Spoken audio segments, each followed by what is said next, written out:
Hi, I'm Jay Center. Sorry if you can't hear me too well. I'm getting over a sickness. But here we go on some special tests for the hip and spine. First one would be the FADDIR test, flexion, adduction, and internal rotation test. So we'll just first get the flexion, and then we will adduct here, and then there'll be a little bit of internal rotation of the hip. So pull the leg more laterally. And so in this test, we're looking for reproduction of symptoms. And this is for labral pathology. And so this one, you do this with her leg, and then in this adduction, this would create a some symptoms, reproduction symptoms. And in the next test would be for also labral pathology, and that would be the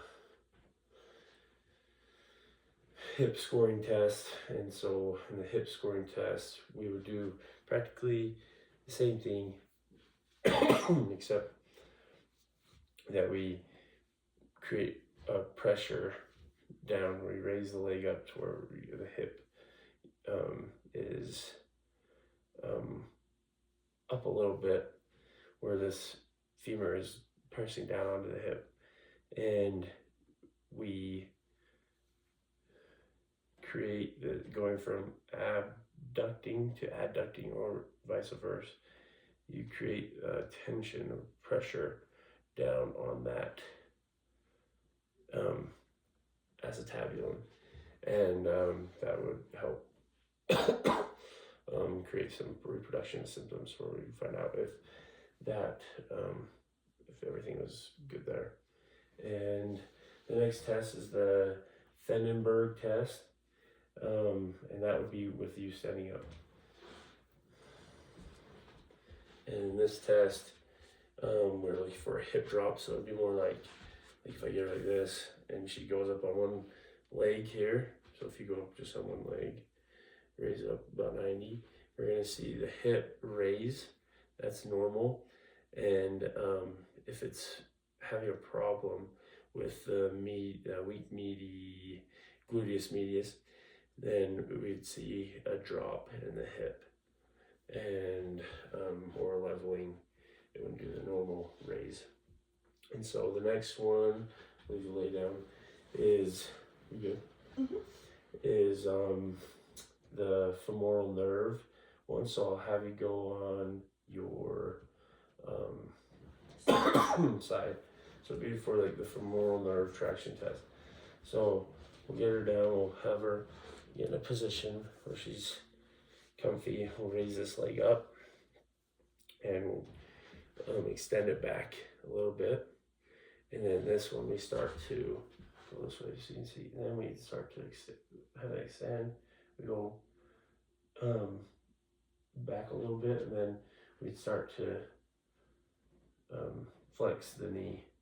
And if there's a reproduction of signs or symptoms, then we would know that there's femoral nerve pathology. And so the next test is the straight leg test. So go back on your back. The straight leg raise test is where we raise the leg up, and then we will we're looking for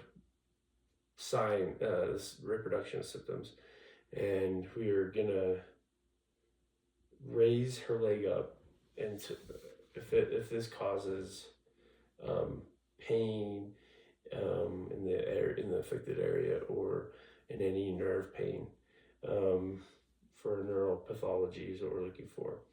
And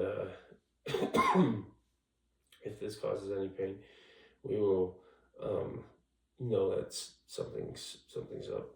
Or if we get to a certain point and we need to add in a neck flexion, then we can do that too, and that would be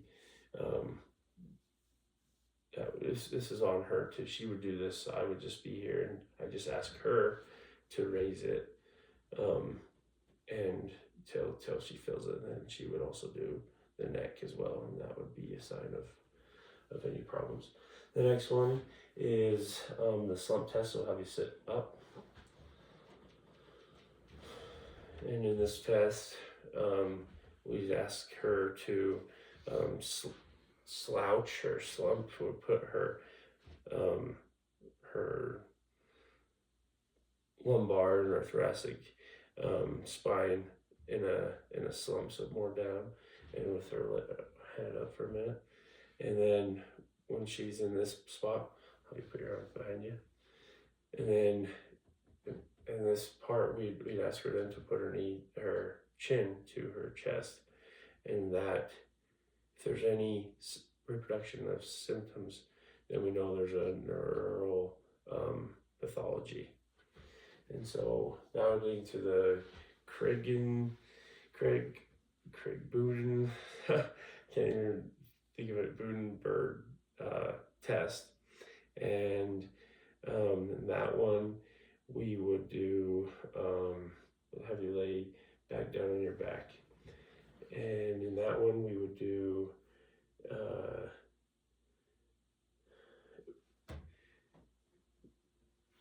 we'd get her to go about 90 degrees. I'm trying to remember.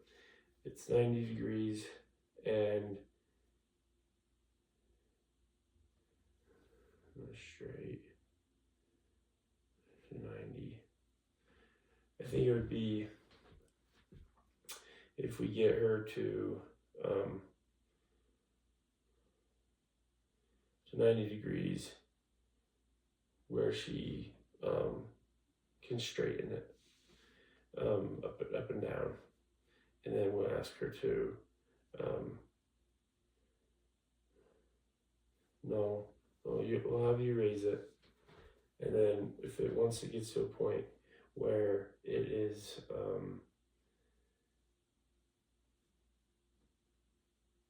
hurting, then we will know that there's something wrong with like the straight leg test. But if we put your leg this way and move your head up, and that does it too, then we know that there's a neuropathology. And then in the SI compression test is next, and that is when have you go on your side. The SI compression test, you see. So I get, of course, on a better than a bed, of course, but we get above the ilium and the iliac crest, above where the sacral iliac joint is, and and we would create a vertical pressure down, and that would help move or compress the sacral iliac joint, and that's how we know we're going to be looking more for like pain, any crepitus, no, I don't know about crepitus, pain in that area, and that would be for just a sacral iliac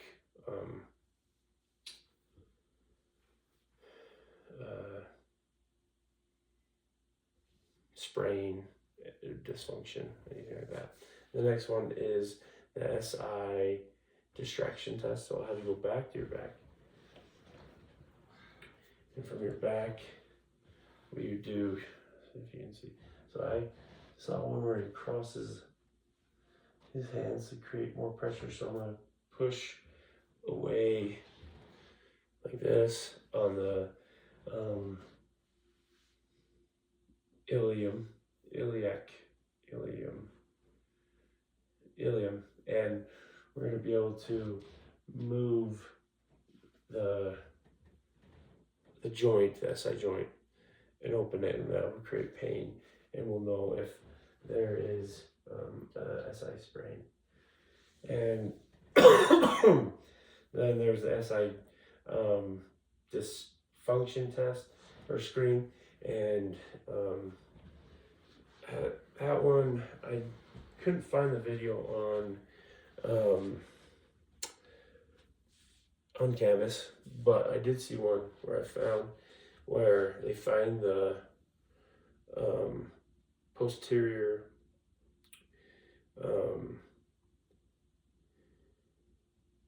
superior PSIS, iliac spine, and the PSIS, and they find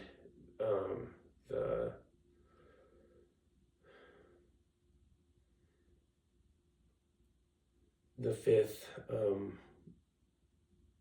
lumbar vertebrae, and they see as she lifts her leg up one, we could see if there's movement. So I'd be looking at it and seeing if my thumb would drop normally, and if it doesn't drop, then there's a dysfunction. So yeah, so I'll just put it back down, and so that would be we're just looking for SI dysfunction on that one, and it could be a first sprain too. And so the next one is the snort test, but actually I'm not gonna do that one because I had to lay down. I'm gonna do the Hoover test. The Hoover test is when I have her, I'm gonna have to have you go more that way. And so I'm gonna have her like this, and I more like that. Can you go back a little more? Back. Yeah. There you go. So here, then I'd ask her to, I hold on the ankles, and I'd ask her to raise one of her feet. And I'm gonna feel, and it's a good sign that it goes up. If it doesn't go up, then there's a problem.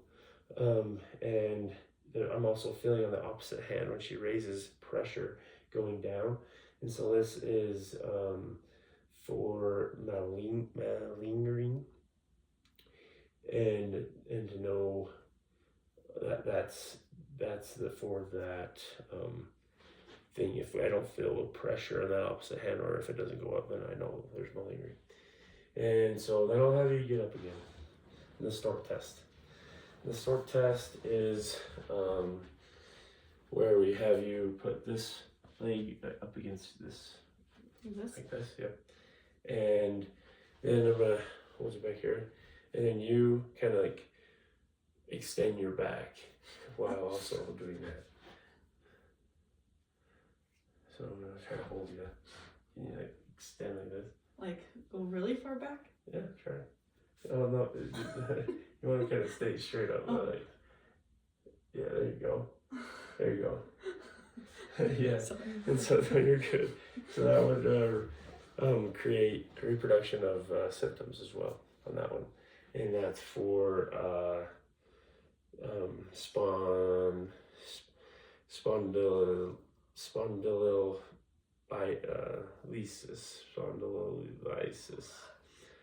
spondylolysis, I believe. And yes, so now we'll do the rib compression test, the lateral rib compression test. So that one, I might as well have you stand up again, sorry. And so this one, I could go like this, and it would be for like just a lateral, medial lateral compression on those ribs, and that would create pain, and we know that's there. Then there's the anterior posterior one where I could do it up here, wherever the rib that is affected, I could compress that. The next test is the brachial plexus test, and that would be more for like we're looking for a problem with the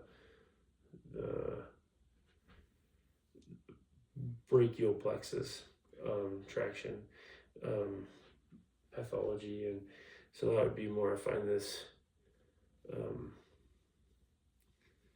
area here. It's I'm trying to remember the name of it. We'll find this area here just above the collarbone, and I just hold that area for 30 seconds. And if she feels any reproduction of signs or symptoms, then that would be, we know there's a problem with the brachial plexus nerves and have a pathology there. And the next one is it's the test with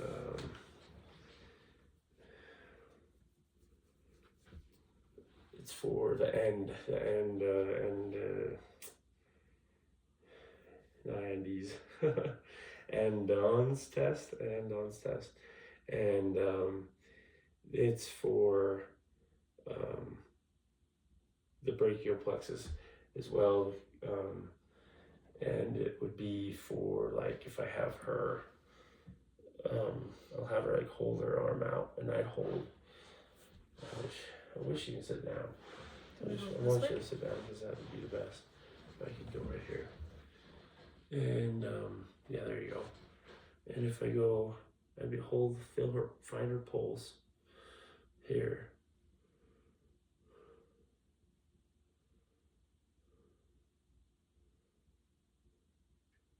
And then I'll have her turn her head, put her head back, and turn her head towards the arm.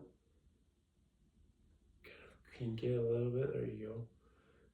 And if the pulse goes away, then I know that there is a problem with the brachial plexus. So those are all tests. Thanks.